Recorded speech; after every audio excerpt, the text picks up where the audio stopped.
अब हम वापस आते हैं प्लांट्स के ऊपर और प्लांट्स के अंदर हम डिस्कस करते हैं फोटो रिस्पिरेशन को।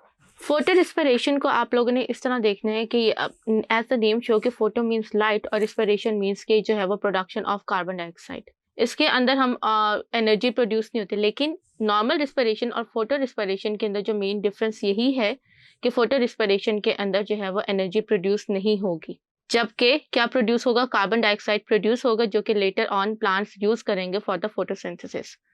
ये क्यों होता है? ये रुबिस्को की वजह से होता है। अगर हम इसके मैकेनिज्म की बात करें तो इसके अंदर सबसे ज्यादा इंपॉर्टेंट रोल रुबिस्को का होता है। रुबिस्को के पास, एज आई टोल्ड यू, कि कार्बन डाइऑक्साइड एंड ऑक्सीजन को बाइंड करने की कैपेबिलिटी होती है। जब कार्बन डाइऑक्साइड का अमाउंट जो है वो ज्यादा हो जाता है तो रुबिस्को क्लोरोप्लास्ट के अंदर instead of binding the carbon dioxide वो ऑक्सीजन को बाइंड करना शुरू कर देती है। जब ऑक्सीजन को रुबिस्को बाइंड करेगी तो वो दो मॉलिक्यूल्स प्रोड्यूस करेगी, ग्लाइकोलेट एंड पीजीए। ये पीजीए वापस केल्विन साइकिल स्टार्ट करवाएगा। ग्लाइकोलेट मूव करेगा इनटू दी परऑक्सीसोम्स। परऑक्सीसोम में ग्लाइकोलेट जाके कन्वर्ट हो जाएगा इनटू ग्लाइसिन।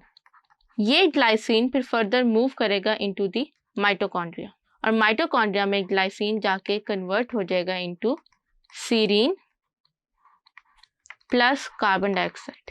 ये सीरीन वापस एंटर होगी into the Calvin cycle in the form of glycolate and then ये ग्लाइकोलेट कन्वर्ट होगा इनटू पीजीए और ये पीजीए अपना केल्विन साइकिल दोबारा स्टार्ट कर लेगा। अब इस होल प्रोसेस के अंदर आपका जो है वो एनर्जी यूज हुई है और एनर्जी कंज्यूम करने की वजह से आपका फोटोसिंथेसिस का प्रोसेस 25% रिड्यूस हो जाते हैं। दैट्स वाई फोटो रिस्पिरेशन के जो है वो प्लांट्स को कोई फायदा नहीं होता। और जब साइंटिस्ट ने एक्सपेरिमेंट परफॉर्म किया था जिसके अंदर हमने केमिकली इनहिबिट किया था फोटो रिस्पिरेशन को, तो प्लांट्स फिर भी ग्रो कर रहे थे। तो अब फोटो रिस्पिरेशन के अंदर, एज आई टोल्ड यू, कि सबसे ज्यादा इंपॉर्टेंट रोल रुबिस्को एंजाइम का है, क्योंकि Rubisco enzyme with the passage of evolution उसके अंदर ऑक्सीजन एंड कार्बन डाइऑक्साइड को दोनों को बाइंड करने की कैपेबिलिटी है। तो अब हम लोग जैसे रुबिस्को एंजाइम की इस एबिलिटी को स्टॉप कर सकते हैं by decreasing the amount of oxygen and increasing the amount of carbon dioxide in the cell.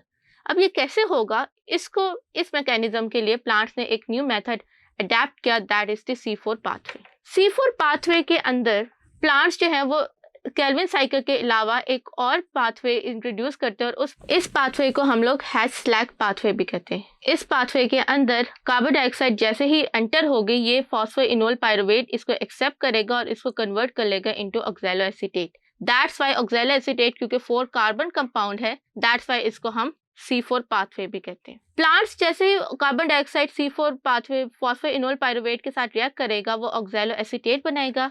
ये ऑक्सैलोएसीटेट देन कन्वर्ट होगा इनटू मैलेट और ये सारा प्रोसेस जो हो रहा होगा ये आपका मेसोफिल शीट के अंदर हो रहा होगा।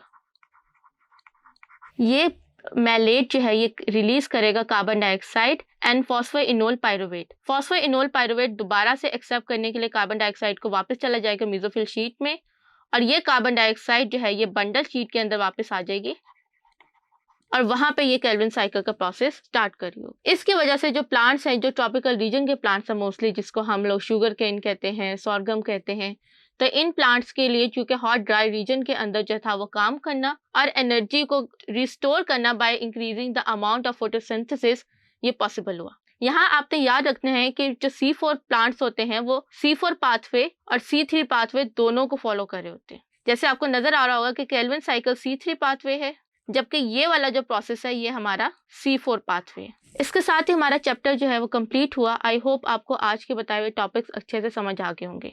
दिस इज लाइबा तारिफ from tutorial.pk signing off. See you in the next video. Take care. Allah Hafiz.